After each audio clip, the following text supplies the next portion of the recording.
हर ओम ज्ञानसिद्धं तपसिद्धं सर्वसिद्धं शिवप्रदं स्वयं सिद्धं अहं वन्दे सिद्धारूढयतीश्वरम्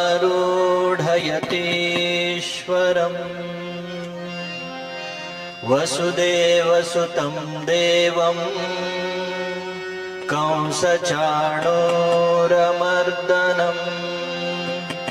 देवकी परमानन्दं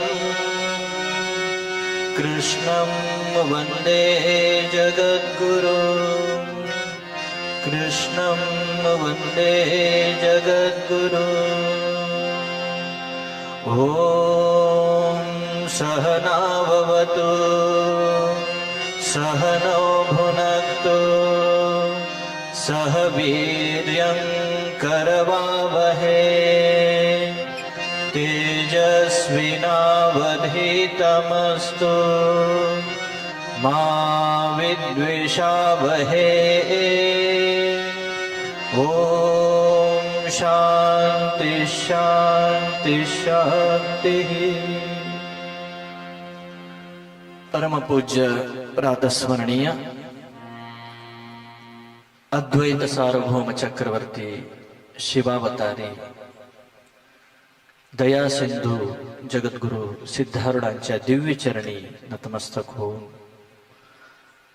तत्स्वरूप वेदांत वागीश गीतोत्तम वेदांत आचार्य अनंत श्री विभूषित माझे आराध्य गुरुदेवांच्या चरणी दीर्घदंडवत प्रणाम करून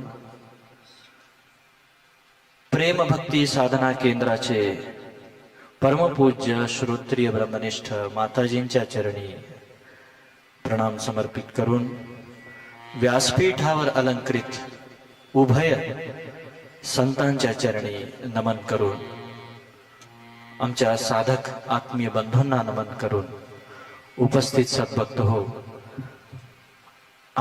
तुम्हा सर्वांना मनपूर्वक अभिवादन। चतुर्थ वार्षिक महोत्सवामध्ये आपण सत्संगाच्या दुसऱ्या दिवशी सद्गुरूंच्या वाणीतून अमृतपान करण्यासाठी उपस्थित आहोत। खूप सुंदर विषय आज पूज्य माताजींनी उपस्थित केलेला आहे। लौकिकामध्ये अनेक प्राणी आपण पाहतो।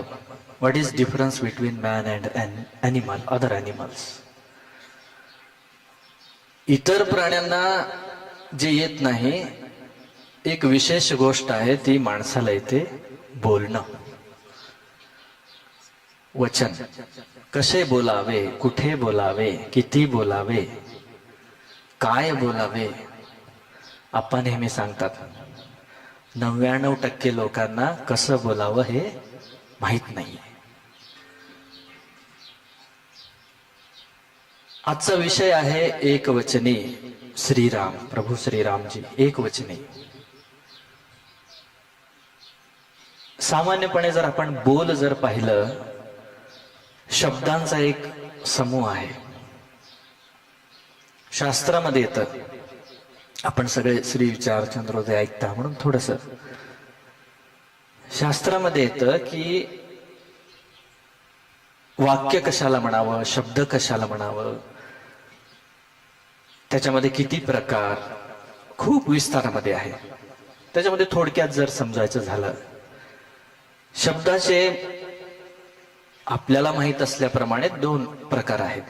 एक रूढी शब्द आहेत आणि दुसरं आहे योगिक शब्द आहेत।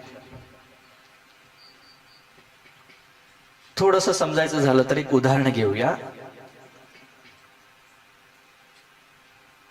आपण नेहमी म्हणतो काय, घटपट संस्कृत मध्ये दिलेलं आहे। घटपट वगैरे जे वस्तू आहेत ते रूढी आहेत, म्हणजे त्यांना काय अवयव वगैरे प्रकृती प्रत्यय असे जोडून बनलेले नाहीये।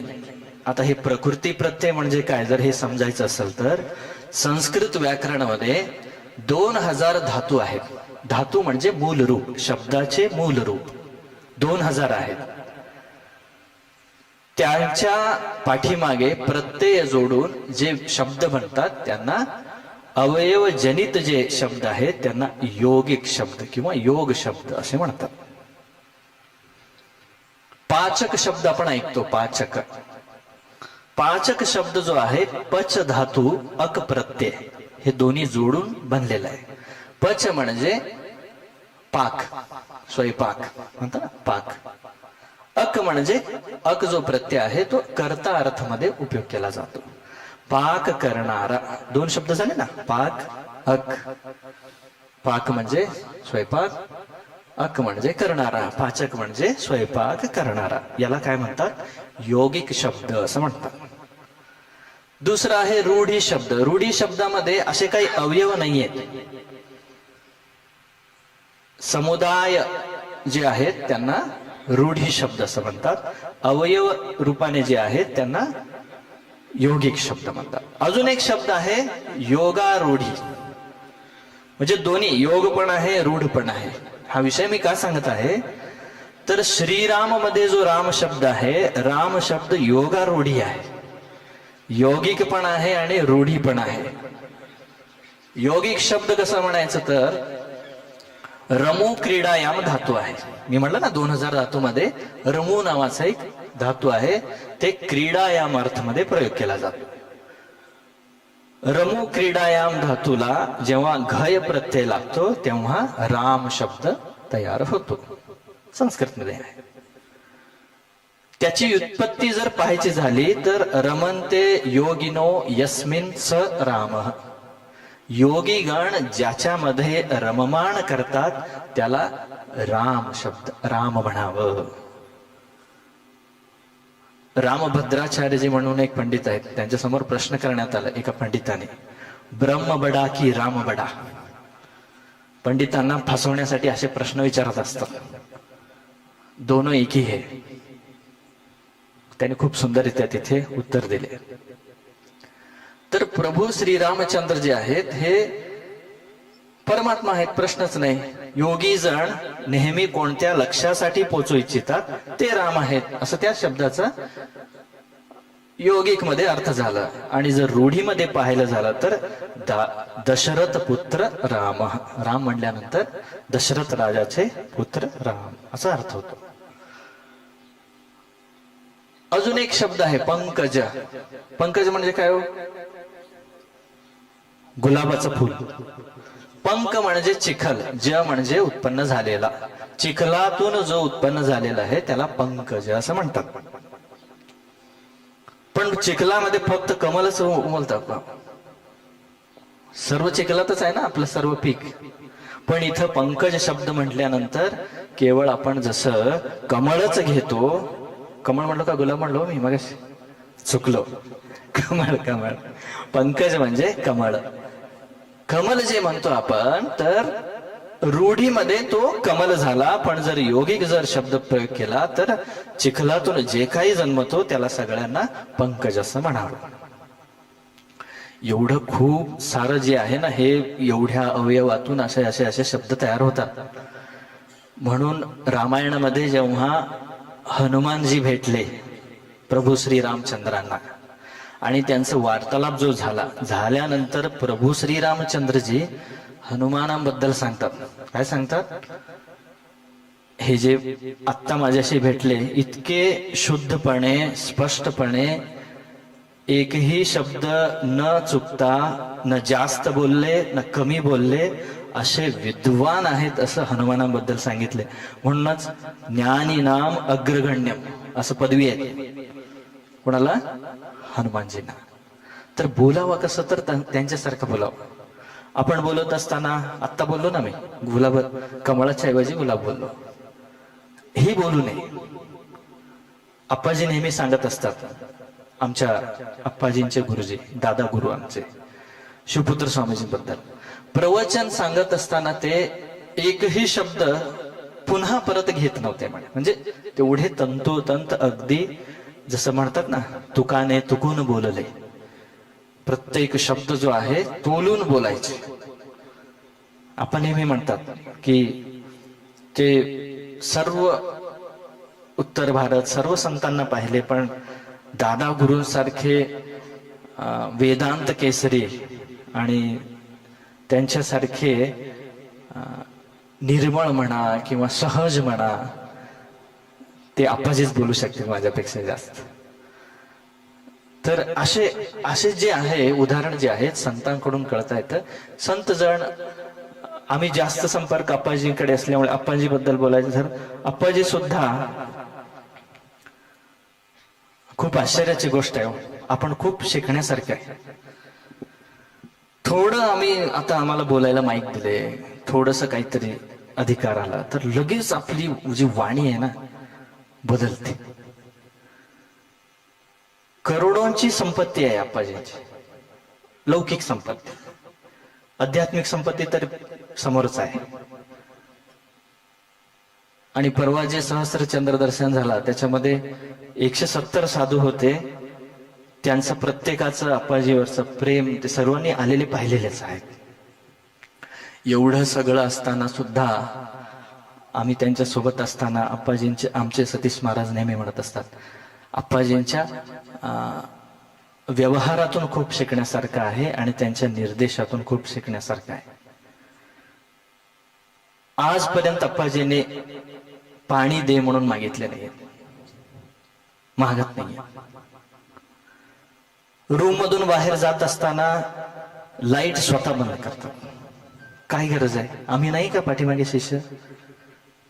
पण ते न बोलता कळून घ्यावं शिष्य, हे असे सद्गुरू नेहमी अपेक्षा करतात. खूप छान आहे ते. न बोलता करणारा तो उत्तम शिष्य म्हणे, बोलल्यानंतर करणारा मध्यम शिष्य, बोलूनही न करणारा त्याला शिष्य म्हणावं का? तर बोलत असताना कसे बोलावे? आजपर्यंत आप्पाजींनी, आम्ही म्हणत असतो नेहमी आप्पाजींना, आप्पाजी तुमच्या वाणीतून गोष्ट आली तर 100% होणार आहे, तुम्ही बोला. आता नवीन नवीन आम्हा लोकांना फुगत असतात मंडळी, स्वामीजी असं करू तसं करू, हे बोला ते बोला, फुगून जातो आपण. पण ज्ञानी आणि गुरुजन कसे असतात म्हणजे मन पाहत असतात, पैसे नाही पाहत असतात, गुण पाहत असतात, त्या मनाची स्थिती पाहत असतात. मग त्याप्रमाणे त्या शिष्यावर कृपा करत असतात. तर वचन बद्दल खूप काही आहे, मी खूप काही अभ्यास करून आले, वेळ नाही आहे. तर सांगू का संपू हेच कळेना मला. फक्त प्रकार एक 5-6 प्रकार आहेत, ते शॉर्ट मध्ये सांगून संपवतो. बोलण्यामध्ये आपण एकूण 6 प्रकारचे प्रयोग करतो म्हणे. त्याच्यामध्ये त्यांनी नावं दिलेली आहेत खूप छान. नरक स्पर्श, काही जणांचं बोलणं असं असतं म्हणे, नरक स्पर्श म्हणजे काय? शिवीगाळी, उटकीसूट भांडण, अपशब्द, ऐकू पण शकत नाही असे जर शब्द प्रयोग करत असतील तर त्याला नरक चुकणार नाही. म्हणजे नरक स्पर्श आहे, स्पर्श नाही नरकातच आहे. दुसरा आहे इंद्रिय स्पर्श. इंद्रिय स्पर्श म्हणजे व्यावहारिक, जेवायला द्या, पाणी द्या, इकडे जा तिकडे जा, हे जे शब्द प्रयोग करतोय यांना इंद्रिय स्पर्श म्हणतात. इंद्रिय भोगासाठी आपण जे काही वचन प्रयोग करतो यांना इंद्रिय स्पर्श म्हणतात. तिसरा आहे मनस्पर्श. मनस्पर्श म्हणजे मनाला येईल ते बोलणं, आव न देखा आव, जे तोंडाला येईल ते बोलतो आपण, ते मनस्पर्श. या तिन्ही जे वरचे आहेत याच्यामुळे पुण्य तरी मिळत नाही, बहुतेक पाप तरी होतोच. पुढचा आहे बुद्धिस्पर्श. बुद्धिस्पर्श म्हणजे विचार करून बोलणे. देवाने आपल्याला 2 कान दिले आणि एकच मुख दिलंय का हो? स्पष्टपणे 2दा ऐका. 2 कान आहे ना, दोन्ही कानांनी ऐका स्पष्टपणे. आणि बुद्धी दिलेलं आहे, खूप छान विचार करा, त्याच्यानंतर बोला. खूप इंग्लिशमध्ये एक छान ते कोटेशन आहे, काय म्हणतं ते,